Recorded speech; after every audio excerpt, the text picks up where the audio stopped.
네, 오늘 말씀의 제목은 이렇습니다. 자기 영광, 십자가 영광. 전쟁의 초점은 여러 갈래로 나눠져 있지 않았습니다. 오직 한 사람에게 모아져 있습니다. 바로 다윗이었습니다. 오늘 본문 18장 3절에 이렇게 말씀하고 있습니다. 백성들이 이르되 왕은 나가지 마소서, 우리가 도망할지라도 그들은 우리에게 마음을 쓰지 아니할 터이요 우리가 절반이나 죽을지라도 우리에게 마음을 쓰지 아니할 터이라. 왕은 우리 만명보다 중하시오니 왕은 섬에 계시다가 우리를 도우심이 좋으니이다 하니라. 다윗의 가치입니다. 다윗 한 명은 이스라엘 백성의 만명의 목숨보다 중했던 겁니다. 왜냐하면 이번 전쟁의 승패는 얼마나 많은 군사의 동원과 또 사람들 간의 어떤 전쟁의 결과라고 보다는 바로 다윗이라는 인물이 어떻게 되느냐가 이 전쟁의 승패의 성과에 달려 있었던 것입니다. 아히도벨 같은 전략가의 입장에서 볼 때는 다윗 한 명만 제거하면 이 전쟁은 깔끔하게 끝나는 전쟁입니다. 그러나 하나님이 우리가 전장에 살폈듯이 인간의 계획을 무산시키셨죠. 아무리 뛰어나고 훌륭한 계획일지라도 하나님의 언약의 섭리 위에서는 그 계략은 무용지물이 되었습니다. 왕이 죽으면 반역은 성공하고 왕이 살면 반역이 끝나는 전쟁이었습니다. 아히도벨의 전략은 명확하게 지혜로웠고 그 전략은 유효했습니다. 그렇지만 하나님은 다윗과 함께 하셨습니다. 다른 말로 얘기하면 하나님은 언약과 함께 하고 계십니다. 다른 말로 얘기하면 그 언약을 가진 저와 여러분들과 하나님은 함께 하시는 겁니다. 오늘 본문에 보면 다윗이 이상한 명령을 내립니다. 왜 이상하느냐? 전쟁의 성패는 다윗의 죽음 내지는 압살롬의 죽음입니다. 이 양 인물 가운데 누가 하나 명확히 죽으면 이 전쟁은 끝나는 전쟁입니다. 더 이상 백성들의 피해가 나지 않고 전략적 손실을 맞이할 이유가 없던 전쟁이었습니다. 오늘 18장 5절에 다윗은 이렇게 말씀하고 있습니다. 왕이 요압과 아비새와 이때에게 명령하여 이르되 나를 위하여 젊은 압살롬을 너그러이 대우하라. 자신의 아들 압살롬을 너그러이 대우할 것을 명령했습니다. 왜 그랬을까요? 다윗의 인간적인 면모를 충분히 우리는 들여다볼 수 있습니다. 왕 이전의 아버지입니다. 그리고 압살롬이 이렇게 반역을 하게 된 배경에 자신의 죄악이 들어있다라고 생각했습니다.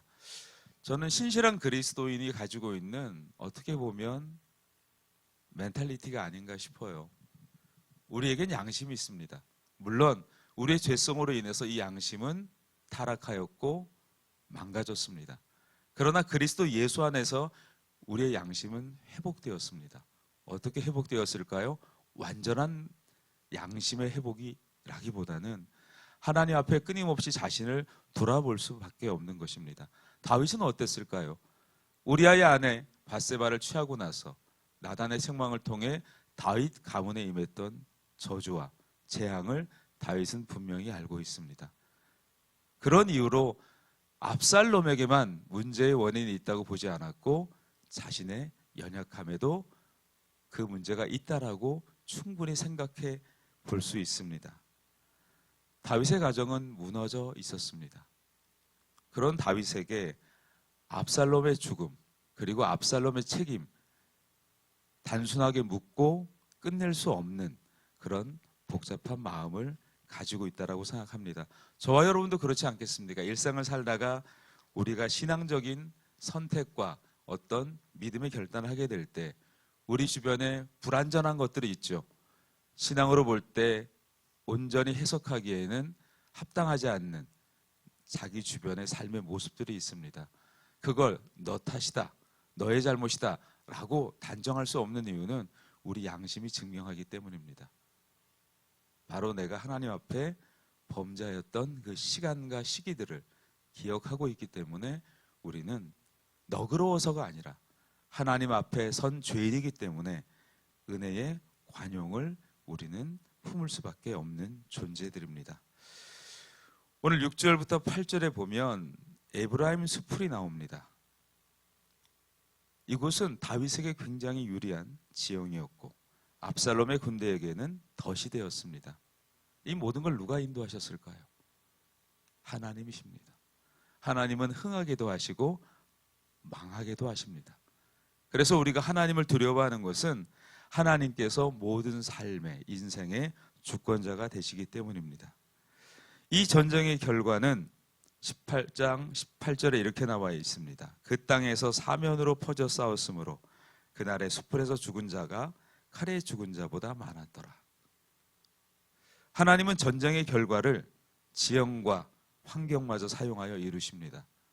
그런 하나님을 누가 당하며 그런 하나님을 누가 이기겠습니까? 오늘 18장 9절에 본문은 이렇게 말씀하고 있습니다. 압살롬이 다윗의 부하들과 마주치니라. 압살롬이 노새를 탔는데 그 노새가 큰 상수리 나무 번성한 가지 아래로 지날 때에 압살롬의 머리가 그 상수리 나무에 걸림에 그가 공중과 그 땅 사이에 달리고 그가 탔던 노새는 그 아래로 빠져나간지라. 노새는 주로 왕자들이 탔은 이동수단이었습니다.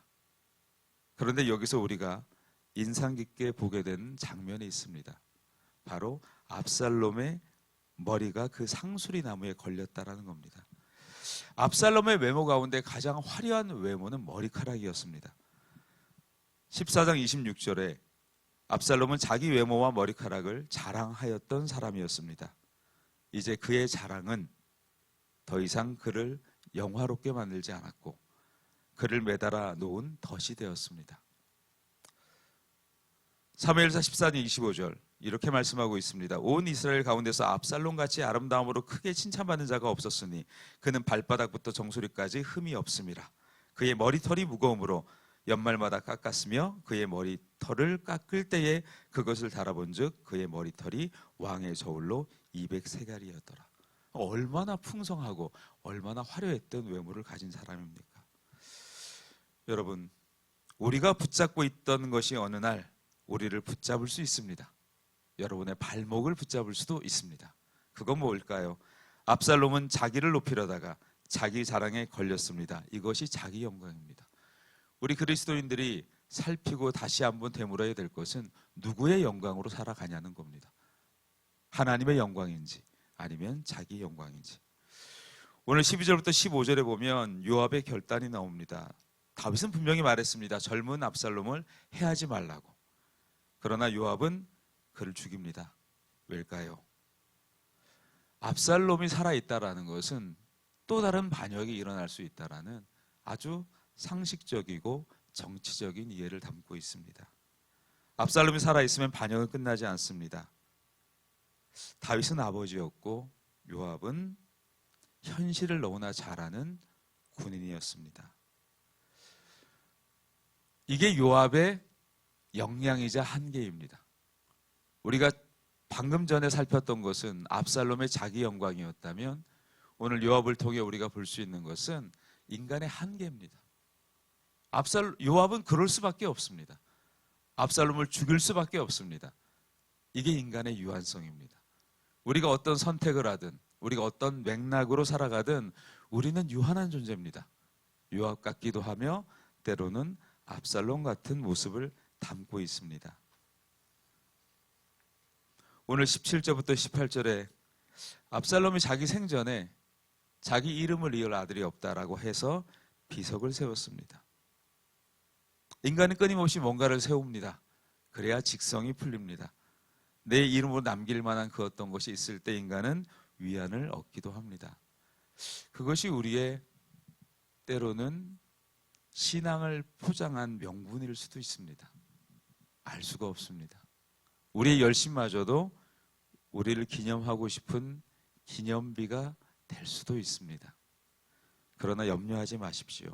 하나님은 하나님의 영광을 반드시 받으십니다. 우리의 영광, 우리가 아무리 높인다고 하더라도 하나님은 큰 돌무더기 아래 묻어버리십니다. 그것이 은혜죠. 때로 우리의 뜻대로 되어지고 우리의 마음대로 되어진다는 것이 혹여 우리는 착각하기를 하나님이 나에게 복을 주셨다라고 생각합니다. 누누이 말씀드리지만 구약 성경에 나와 있는 이 복의 어원은 무릎 꿇다라는 겁니다. 바라크라는 히브리어는 복 그 자체를 말하는 것이 아니라 복이 어떻게 시작되는가? 무릎 꿇을 때, 하나님 앞에 우리가 항복했을 때 거기서부터 복은 시작되는 것입니다. 자기 이름을 높이던 삶의 끝은 이름 없는 무덤이 되었습니다. 이것이 자기 영광의 마지막 모습입니다. 우리의 삶이 이제 어떻게 살아야 될까요? 압살롬이 상수리 나무에 매달려 그의 삶을 마쳤듯이 우리는 어쩌면 우리 인생의 영광을 위해 살다가 그렇게 삶을 마쳐야 될 존재였는데 하나님께서 우리를 어떻게 이끌어내셨을까요?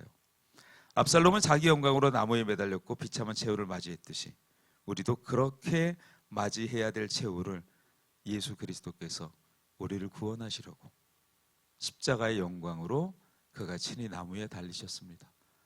압살롬은 자기 영광으로 나무에 달렸다면 그리스도는 우리의 구원을 위하여 스스로 나무에 달려 죽으셨습니다. 베드로전서 2장 24절 이렇게 말씀하고 있습니다. 친히 나무에 달려 그 몸으로 우리 죄를 담당하셨으니 이는 우리로 죄에 대하여 죽고 의에 대하여 살게 하려 하심이라. 그가 채찍에 맞음으로 너희는 나음을 얻었나니. 압살롬은 자기 이름을 위하여 죽었고 예수님은 우리의 죄를 위해 죽으셨습니다. 오늘 이 새벽에 어쩌면 하나님이 우리에게 묻고 계실 수도 있습니다. 너는 누구 영광을 바라보고 살고 있니? 다윗이 필패할 수밖에 없는 전략적으로 너무나 불리했고 수적으로 너무나 불리했지만 다시 승리했던 이유는 다윗이 깨달은 분명한 한 가지의 신앙적 원리가 있었습니다. 자기 영광이 아닌 하나님의 영광으로 살아가는 것이 인생의 본분이다. 그래서 우리가 기독교 교리를 가르칠 때에 1648년경에 나왔던 웨스트민스터 소요리 문답의 첫 번째 질문이 이러합니다. 사람의 제일 된 목적이 무엇입니까? 우리의 삶의 목적이 무엇입니까? 우리는 하나님의 영광을 바라보고 그분을 영원토록 즐거워하는 것입니다. 그렇게 살아가려고 저와 여러분들은 이 새벽에도 함께 기도의 자리로 나오신 줄 믿습니다.